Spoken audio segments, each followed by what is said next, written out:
ပေါ်လာတော့ဘယ်လောက်ပဲအရန်ကောင်းတဲ့ရေကေးသက်တာကြီးဖြစ်အဲကုန်းကြီးဖြစ်ရောင်းနေပါစေအနတိကတိုက်ကရေပင်ဝင်နေရဝယ်မှာမဟုတ်ပါဒီတစ်ခေါက် movie takeaways ကတော့ကျွန်တော်ခဏကြည့်ပြတဲ့ The Wolf of Wall Street တွေကအစင်းလေးတစ်ခုပေါ့နော်အစင်းလေးကဒီအလုံးစီးပွားရေးလုပ်တဲ့အခါမှာဖြစ်ဘယ်နေရာမှာဆိုအတော့ဝင်မယ်ထင်လို့ကျွန်တော်ပေါ်တာတွေကို sharing လုပ်ပေးချင်ပါတယ်အယောင်လောကရဲ့အကြီးမားဆုံးလိုအပ်ချက်တစ်ခုကပစ္စည်းဒါမှမဟုတ် service ကိုရောင်းနေမဟုတ်ဘူးဆိုတာပေါ်တာကိုသိပါသလားလူအများစုကအယောင်လောကမှာစကားကောင်းကောင်းပြောနိုင်တဲ့သူကအနိုင်ရကြရလို့ပဲထင်ကြပါတယ်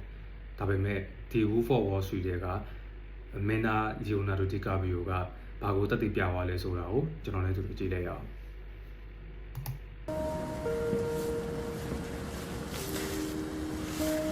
Sell me this pen.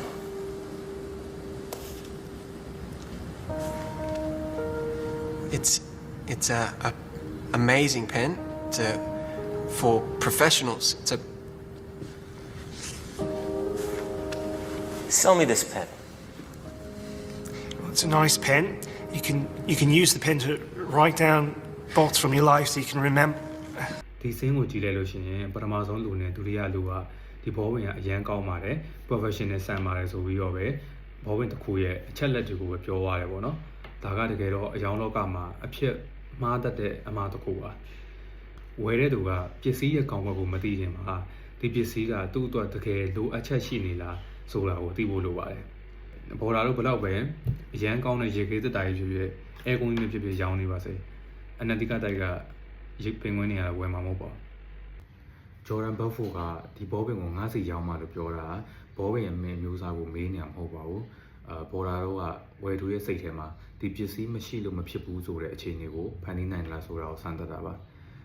တကယ်လို့အယောင်ပါမရှင်ဒီ sales တယောက်ကပေါ့နော်ပစ္စည်းကိုမပြခင်မိကုန်းတစ်ခုအရင်မေးရမယ်ပေါ့ဒီလိုအခြေအနေမှာဆိုရင်ခမားစာချုပ်မှာလက်မှတ်ထိုးဖို့အစဉ်သင့်ဖြစ်ပြီလားလို့ပေါ့အဲ့ဒီအချိန်မှာဝယ်သူကဖြစ်ပြီလို့ဖြေတဲ့အခါမှာဒါဆိုလက်မှတ်ထိုးဖို့ဘောဝင်ပါလားလို့ထပ်မေးလိုက်ရင်အဲ့ဒီအချိန်မှာဘောဝင်ရဲ့တန်ဖိုးကကောင်းငင်လောက်တရောမြင့်တက်သွားပြီပေါ့အဲ့ဒါကိုကျွန်တော်တို့က pain point နာကျင်မှုဒါမှမဟုတ်လိုအပ်ချက်ကိုရှာဖွေတာလို့ခေါ်ပါတယ် Exactly. Supply and demand, my friend. ဆိုတော့ဟုတ်ပြီကျွန်တော်တို့လက်တွေ့ပေါ်မှာဒါကိုဘယ်လိုသုံးမလဲပေါ့နော်ပထမဆုံးတစ်ချက်ကတော့အရင်နားထောင်ပါဝယ်သူကဘာကိုလိုချင်နေတာလဲဆိုတာကိုသိအောင်အရင်မေးခွန်းမေးပါမေးခွန်းမေးဖို့မကြောက်နဲ့ပေါ့နော်ဒုတိယတစ်ချက်ကတော့ပြဿနာကိုရှာရမယ်ပေါ့ဒီသူတို့မှာဘာအခက်အခဲရှိနေလဲဒီပစ္စည်းက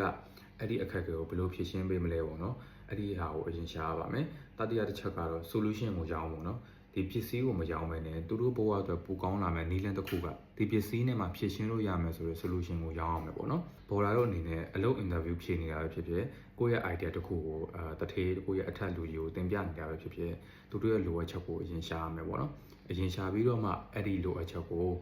ဘော်လာတို့ကဘယ်လိုဖြည့်ဆင်းပေးနိုင်မလဲဆိုတာကိုပြောပါအဲ့ဆိုလို့ရှိရင်တော့အကြောင်းသမားကောင်းတယောက်ဆိုတာစကားအများကြီးပြောနေမှာမဟုတ်ပဲနဲ့မိကုန်းကောင်းကောင်းမေးနိုင်လို့ဆိုတော့သဘောပေါက်မယ်ထင်ပါတယ်ဒီ Wolf of Wall Street ကသင်ခန်းစာက